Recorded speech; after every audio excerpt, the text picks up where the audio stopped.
Hello friends, कैसे हैं आप सब। उम्मीद करता हूं कि सभी लोग स्वस्थ होंगे, मस्त होंगे। फ्रेंड्स, जैसा कि आप लोगों को मेरे नए वाले यूट्यूब चैनल के एक पोस्ट के माध्यम से बताया गया था कि मेरे आंखों में चोट लग गई है और मैं कुछ दिनों तक वीडियो अपलोड नहीं कर पाऊंगा। और आप लोगों ने जिस तरीके से इस पोस्ट को देखते हुए और मेरा सपोर्ट किया है वो अविश्वसनीय था। मैंने कभी इतना सोचा ही नहीं था कि आप लोगों का इस तरीके से सपोर्ट मिलेगा। जिस तरीके से ये पोस्ट पड़ा था मेरे चैनल पर, वैसे ही मेरे एक भाई ने, उनका नाम तो उन्होंने लिखा नहीं है तो इसके वजह से उनका नाम मुझे नहीं पता है, तो उन्होंने जो है कि पोस्ट का स्क्रीनशॉट लिया था और ग्रुप के अंदर जो है भाई ने जो है कि वो स्क्रीनशॉट ले करके भेज दिया। और स्क्रीनशॉट के बाद जिस तरीके से आप लोगों ने सपोर्ट किया, और उनका एक बात और बता दें, उस दिन क्या हुआ था, थोड़ा सा मुझे जब पता चला कि नहीं, उनका जो इमोजी है, स्माइल करता हुआ इमोजी, लाफिंग करता हुआ, हंसता हुआ इमोजी उन्होंने लगाया है और मेरे इस तरीके से, तो मुझे लगा कि शायद मजाक कर रहे हैं मेरे साथ, जैसे कि मेरे आंखों में चोट लगा हुआ है और आप लोग जो है कि हंस रहे हो। तो थोड़ा सा बहुत ज़्यादा दुख हुआ था, थोड़ा नहीं बहुत ज़्यादा दुख हुआ था कि इस कदर से भी ऐसा भी हो सकता है क्या। लेकिन उसके बाद जिस तरीके से आप लोगों ने सपोर्ट किया था वो अविश्वसनीय था। मतलब कि मैंने ऐसा कोई सोचा ही नहीं था कि इस तरीके से भी आप लोग मेरा सपोर्ट कर सकते हैं। पैसे इतने सारे आप लोगों ने दे दिया कि इलाज में आप लोगों का बहुत सारा योगदान रहा है।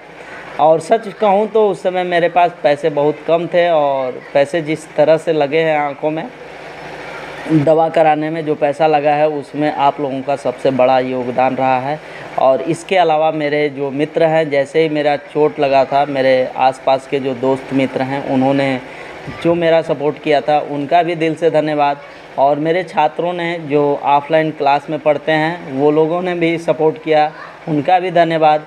और जो डॉक्टर साहब मेरे आंखों का इलाज कर रहे हैं उनके बारे में बता दूं कि जब भी मेरे आंखों का इस तरीके से हाल उन्होंने देखा था, और उस समय तो नहीं कहा लेकिन आज के समय में बताते हैं, क्योंकि प्रति सप्ताह मुझे जाना होता है उनके यहाँ, तो आज के डेट में वो बताते हैं कि जिस तरह से आपकी आंखों में चोट लगा हुआ है, मेरे 20 साल के कैरियर में, मतलब 20 साल हो गया उनके आंख का हॉस्पिटल खुले हुए, 20 साल के कैरियर में पहला जो है कि इस तरीके का केस आया है।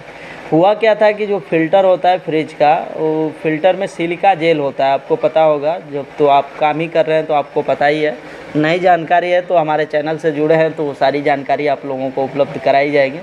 तो फ़िल्टर के अंदर जो है सिलिका जेल होता है, मतलब छोटे छोटे दाने होते हैं। वो जो दाना था वो फटा, फ़िल्टर कैसे फटा वो तो सारी चीज़ें अब वीडियो में एक्सप्लेन की जाएंगी।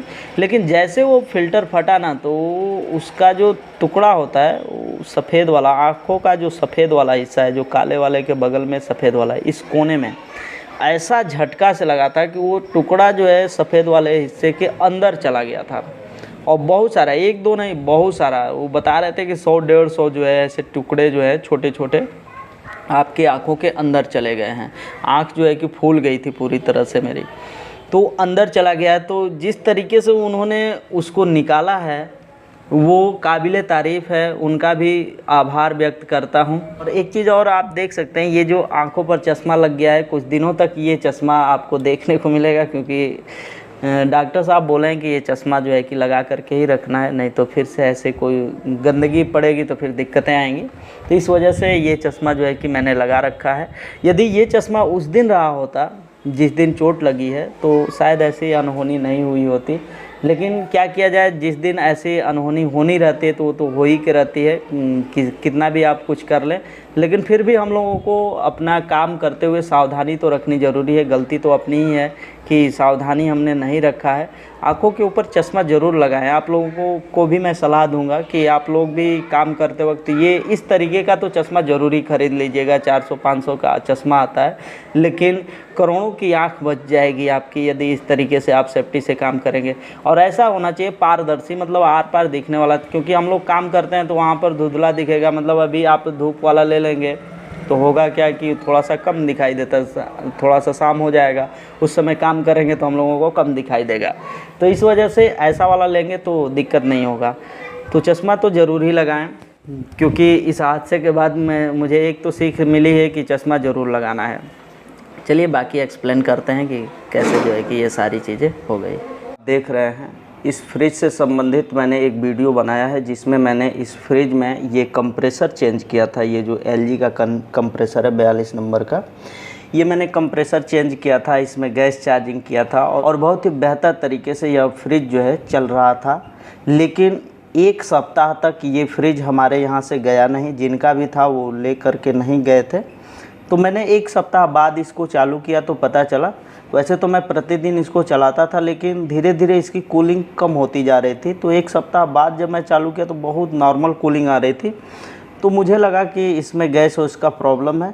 तो फिर पता चला कि ये जो कंडेंसर है, पीछे वाला जो जाली वाला भाग है, ये जो है लीकेज है और कई जगहों से बारीक लीकेज, इतना बारीक लीकेज था कि वो पता नहीं चल पा रहा था। तो हमने क्या किया, कंडेंसर चेंज कर दिया और कंडेंसर चेंज करने के बाद हमने सोचा कुछ फ्लशिंग कर लेते हैं, क्योंकि ये जो आप देख रहे हैं पाइप, ये सक्शन लाइन होता है जो कि अंदर से आई है। तो यहाँ से मैंने थोड़ा सा फ्लशिंग किया तो आयल आ रहा था। तो मुझे लगा कि इस आयल को निकालना चाहिए, नहीं तो फिर बाद में दिक्कतें आएंगी। तो मैंने आयल निकालने के लिए सेपरेट मैंने सोचा कि इसको फ्लश कर लें। सेपरेट फ्लश करने का मतलब यह है कि इसको बाकी सिस्टम से अलग करके फ्लश किया जाए। और फ्लश करने के लिए हमने क्या किया कि यहाँ पर आपको पता है कि फ़िल्टर लगा रहता है। फ़िल्टर को हमने यहाँ से खोला, क्योंकि पीछे से खोलते तो क्या होता कि कैपिलरी जो है उसकी काटनी पड़ती, और बार बार मैं कई बार कैपिलरी काट चुका था। तो मुझे लगा कि थोड़ा सा फ्लश करना है, फिर उसके बाद उसको वहाँ पर लगाना ही है, तो कैपिलरी ना काट करके मैं फ़िल्टर ही यहाँ से खोल लेता हूँ और वापस जो है फ़िल्टर यहाँ से जोड़ लूँगा। थोड़ा सा आसान समझ में आया मुझे। तो मैंने क्या किया कि वहाँ से फ़िल्टर को यहाँ से खोल लिया, और फ़िल्टर को खोलने के बाद फ़िल्टर के आगे वाले सिरे पर आप देख सकते हैं ये जो है फ़िल्टर किस तरीके से फटा है। अभी मैं इसको बताता हूँ किस तरह क्यों फटा था। यहाँ पर मैंने क्या किया, जिधर कंडेंसर वाली पाइप जोड़ी जाती है वहाँ पर मैंने एक ये पाइप जोड़ा, और इस पाइप में मैंने एक NRV लगा दिया, ताकि मैं इसमें सेपरेट जो है कि हवा भर के इस कंप्रेसर के माध्यम से, यहाँ पर आप कंप्रेसर देख सकते हैं, AC का कंप्रेसर है, इस कंप्रेसर के माध्यम से इसमें हवा भरूं, और हवा भरने के बाद यहाँ से जो एयर निकलेगा उससे मैं फ्लश कर दूं। कोई दिक्कत नहीं, मैंने ये सारा सिस्टम कर लिया। यहाँ से आप फ़िल्टर को देख सकते हैं, फ़िल्टर को हमने यहाँ पर जोड़ा, और फ़िल्टर जोड़ने के बाद कैपिलरी के माध्यम से इधर से एयर मैं भर रहा था और यहाँ से एयर आ रहा था। और ये 2-3 बार मैंने प्रोसेस किया, जहाँ से इधर से हल्का फुल्का आयल भी आया। लेकिन हुआ क्या कि जब मैं इसको दबा रहा था तो आप समझ सकते हैं कि ये कैपिलरी है, तो इधर से जो प्रेशर आ रहा है इस कंप्रेसर से, बहुत तेज़ी से वो प्रेशर आ रहा था, और इसमें जो हवा जा रही थी वो यहाँ जो होल आप देख रहे हैं, कैपिलरी का होल तो प्रॉपर खुला हुआ है, कोई दिक्कत नहीं है, लेकिन एयर उसमें जाने से पहले इस फ़िल्टर में बहुत ज़्यादा दबाव बना रहे थे, जिसके वजह से मैं इसको दबा रहा था यहाँ से। तो पता चला कि ये जो है सामने ही था मेरे, मैं जैसे अभी फ़िलहाल बैठा हूँ उसी तरीके से बैठा भी था, तो ये सामने ही था। और ये चीज़ जो है कि जब मैं यहाँ पर दबा रहा था, एक बार दबाया कोई दिक्कत नहीं है, दोबारा भी कोई दिक्कत नहीं है, तीसरे बार में ये क्या हुआ, फट गया। और जैसे ही फटा बहुत तेज़ी से आवाज़ किया। और पता है आप लोगों को, फ़िल्टर के अंदर जो है सिलिका जेल होता है, सिलिका जेल नाम का एक पदार्थ होता है, जिसके वजह से नमी को सोखने का काम किया जाता है। तो फ़िल्टर जो है फट गया, और इसके अंदर का जो सिलिका जेल था मेरे आँखों में आकर के डायरेक्ट लग गया। अब इससे बचा कैसे जा सकता था उसके विषय में अब समझ लेते हैं। ये ऐसा मैंने किया और ये जो है कि हादसा हो गया, और इसके अंदर जो गंदगी था वो मेरे आँखों में आ गया। यदि मैं इस चीज़ को, यहाँ पर मैं बैठा था, इसके सामने मैं बैठा हूँ, और यदि मैं इसको इस साइड किया रहता, उधर के साइड में थोड़ा सा दूरी बना करके किया रहता, कैपिलरी थोड़ी सी लंबी है, मैं उसको साइड में किया रहता, यदि फटता भी तो उधर जा कर के फटता, मुझे नुकसान नहीं होता। तो एक तो ये हो सकता था। तो इसमें तो क्या है कि फटने को तो फट ही जाता, लेकिन न फटे इसके लिए हमें क्या करना पड़ता। तो ये जो आप पाइप देख रहे हैं, यहाँ पर आप एक पाइप देख रहे हैं, इस पाइप में यदि मैं गेज लगा दिया होता गेज यानी कि पूरा सिस्टम लगा करके इसमें एयर भरता, जिससे मुझे पता चल पाता कि नहीं कितना प्रेशर का दबाव हो रहा है। तो इस वजह से भी क्या होता, ये नहीं फटता, क्योंकि यहाँ प्रेशर इतना अधिक आ रहा था, मुझे दिखाई नहीं दे रहा था कि कितना ज़्यादा प्रेशर है, जिसके वजह से प्रेशर ओवर होकर के ये फट गया। लगभग मुझे लग रहा है कि 700-800 के आसपास प्रेशर गया होगा, तो ये फट गया होगा। बहुत ही पतला आप देख सकते हैं, पतले लेयर का ये फ़िल्टर है, वैसे भी बहुत ज़्यादा कमज़ोर था, इस वजह से ये फट गया। एक और चीज़ हो सकता था कि ये फटे ही ना, तो गलती मेरी क्या थी कि यहाँ पर जो ये फ़िल्टर लगा हुआ है, फ़िल्टर में ये पाइप डायरेक्ट ना जोड़ करके मैं इस कैपिलरी में डायरेक्ट जोड़ देता है, यानी कि यहाँ से ये फ़िल्टर को मैं हटा देता है। ये जो चीज़ है यहाँ से इसको मैं हटा देता है, ये कैपिलरी को डायरेक्ट इस पाइप में जोड़ दिया होता, तब भी जो है कि ये हादसा नहीं हुआ होता। तो ये इत्तेफाक का है या मेरी लापरवाही का है, जिसके वजह से ये हादसा हो गया। और मैंने बता दिया आप लोगों को कि किस तरीके से आप बच सकते हैं, और ऐसी गलती आप बिल्कुल ना करें। इस तरीके से आप इससे सेफ़ रह सकते हैं। तो फ्रेंड्स, आज के लिए बस इतना ही। मिलेंगे नेक्स्ट वीडियो में नेक्स्ट टॉपिक के साथ। तब तक के लिए जय हिंद, वंदे मातरम।